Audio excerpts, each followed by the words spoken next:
नमस्कार, आप देख रहे हैं धाह न्यूज और मैं हूं अभिषेक मिश्रा। देखिए, पूर्व केंद्रीय मंत्री पशुपति पारस की बात करेंगे। पूर्व केंद्रीय मंत्री पशुपति पारस भारतीय जनता पार्टी ने तो तकरीबन निपटा ही दिया 2024 के लोकसभा चुनाव में। और स्थिति ये हुई कि पशुपति पारस न तो हाजीपुर सीट से चुनाव लड़ सके और न ही अपनी पार्टी के किसी दूसरे नेता को उम्मीदवार को चुनाव लड़वा सके। भारतीय जनता पार्टी ने सीट ही नहीं दी और बीजेपी ने उनके सामने यही रास्ता छोड़ा कि या तो आप भारतीय जनता पार्टी के साथ रहिए, एनडीए के साथ रहिए, सब कुछ बर्दाश्त करके रहिए, और जो ट्रीटमेंट भारतीय जनता पार्टी ने आपको किया है, आपके साथ किया है, उसको आप बर्दाश्त कीजिए, स्वीकार कीजिए। भले ही बुझे मन से स्वीकार कीजिए, लेकिन कीजिए, भारी मन से स्वीकार कीजिए लेकिन कीजिए, या फिर आप विद्रोह कीजिए, बगावत कीजिए, या फिर आप एनडीए से अलग हो जाइए। तो पशुपति पारस ने कोशिश तो की, विद्रोही तेवर तो दिखाए। उन्होंने कहा कि राजनीति में कोई साधु की जमात नहीं होता है, हम हाजीपुर की सीट लड़ेंगे, हमारे जो उम्मीदवार जहां से चुनाव लड़े थे वो उम्मीदवार वहीं से चुनाव लड़ेंगे।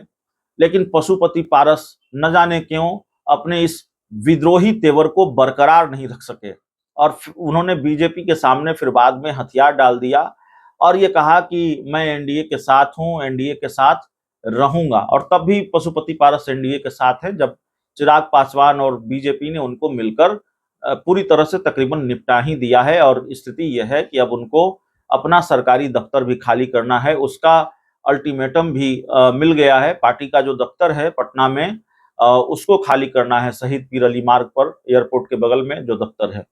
अब सवाल है कि बहुत सारे नेता हैं एनडीए में जिनके एडजस्टमेंट की चर्चा हो रही है। बहुत सारे नेता मतलब उपेंद्र कुशवाहा हैं, उनके एडजस्टमेंट की चर्चा हो रही है। वो काराकाट लोकसभा सीट से चुनाव हार गए हैं, तो उनको कैसे एडजस्ट किया जाए। विधान परिषद भेजना था, विधान परिषद की सीट पर भगवान सिंह कुशवाहा जा रहे हैं, तो उपेंद्र कुशवाहा के बारे में चर्चा है कि उनको राज्यसभा भेजा जाएगा, फिर राज्य मंत्री बनाए जाएंगे केंद्र सरकार में, मोदी कैबिनेट में।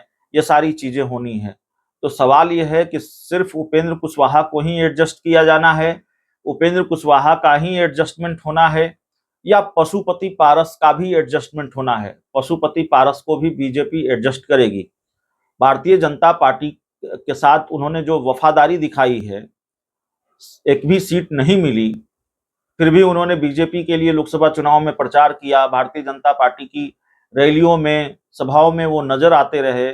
अभी वो कह रहे हैं कि हम एनडीए के साथ हैं और एनडीए के साथ मिलकर विधानसभा का चुनाव लड़ेंगे। तो इसका कुछ इनाम पशुपति पारस को मिलेगा या नहीं मिलेगा, या भारतीय जनता पार्टी ने उनको पूरी तरह से दरकिनार कर दिया है। एनडीए में पूरी तरह से वो किनारे लगा दिए गए हैं। सिर्फ उपेंद्र कुशवाहा एडजस्ट होंगे राज्यसभा के जरिए, या पशुपति पारस को भी किसी तरह एडजस्ट किया जाएगा। महीनों से ये चर्चा रही है कि पशुपति पारस राज्यपाल बनाए जाएंगे। देखिए, देश में 9 राज्यों के राज्यपाल बदले जाने हैं, मेरी जानकारी अगर ठीक हो तो। और 12 जुलाई के बाद इस पर फैसला होना है। 12 जुलाई के बाद इस पर तस्वीर साफ हो सकती है, जो हमारी जानकारी है।